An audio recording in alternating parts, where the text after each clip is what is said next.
وسلم کا فرمان چاہتے ہیں۔ حضرات، وقت مختصر ہے، دو باتیں کروں گا، ایک وقت کے حکمرانوں کے لیے اور دوسری بات میرے ضلع کے ایک مولوی کے لیے۔ میرے ضلع کا مولوی، اس نے ایک بیان دیا، میرے قائد علامہ احسان الہی ظہیر کو مخاطب کیا، علامہ صاحب کا جواب بھی آ گیا۔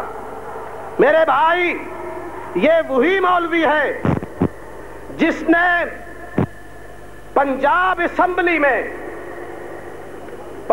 اسمبلی کے سپیکر کے خلاف تحریک پیش کی کہ جناب یہ مرزائی ہے، اور پتہ ہے نا، کیوں بھی جانتے ہو نا،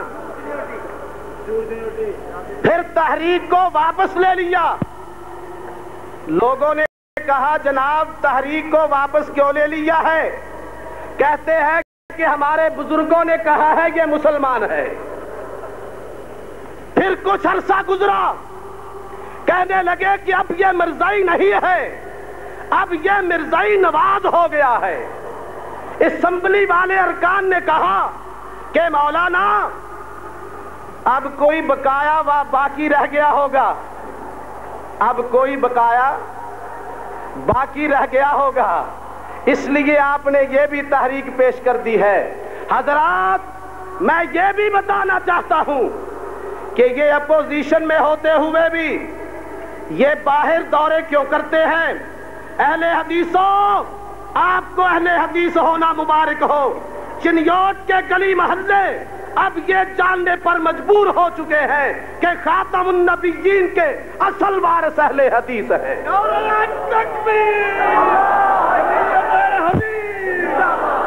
آپ کی اہل حدیث، جمعیت اہل حدیث کے زیر اہتمام خاتم النبیین کانفرنس نے یہ ثابت کر دیا ہے کہ 39 سال سے یہ لٹیرے قوم کو لوٹتے رہے، اب میرے اصل وارث آ چکے ہیں۔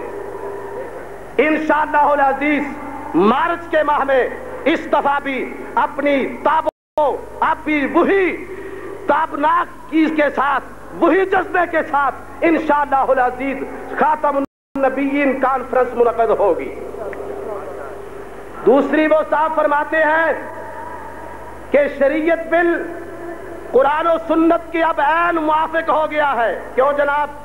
آپ نے بھی یہ بیان پڑھا ہے نا، شریعت بل میں جو اختلاف ہے میرے امیر نے وہ واضح کر دیا۔ میں اس طرف نہیں جاتا، میں تو اس طرف آتا ہوں کہ اگر یہ اہل حدیثوں کو بھی منظور ہے، بقول آپ کے دیوبندیوں کو بھی منظور ہے، بریلویوں کو بھی منظور ہے، شیعہ کو بھی منظور ہے، پھر آج سے یہ اعلان کیجئے کہ ہم اہل حدیث ہیں، ہم اہل حدیث ہیں، کیونکہ اہل حدیث کہتے ہیں کہ اللہ کا قرآن اور جناب محمد مصطفیٰ کا فرمان۔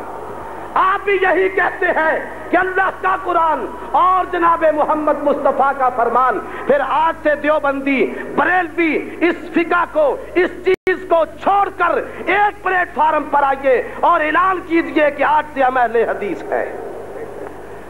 دوسری بات وقت کے حکمرانوں سے، میرے بھائی سندھ جل رہا ہے اور ڈاکو ڈاکہ ڈال رہے ہیں، چوریاں ہو رہی ہیں، نیندیں لوگوں کی حرام ہو چکی ہیں، تو جناب مولانا ضیاء الحق صاحب فرماتے ہیں کہ پپو سے وزیر اعلیٰ کے ہاتھ مضبوط کرو، اس کے ہاتھ مضبوط ہونے چاہیے۔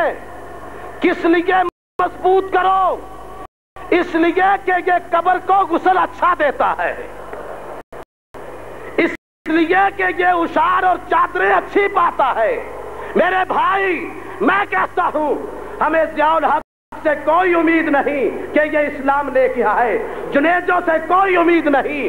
جنیجو کہتا ہے کہ ہم اسلام اپنا ایک شریعت بل پیش کریں گے۔ میں نے کہا جناب جنیجو صاحب، آپ کا اسلام ہم نے دیکھ لیا ہے، کس طرح کا آپ کا اسلام ہے۔ آپ اپنے پیر کو ملنے جاتے ہیں تو جوتا باہر اتار کے جاتے ہیں، آپ اپنے پیر سے اونچا نہیں بیٹھتے.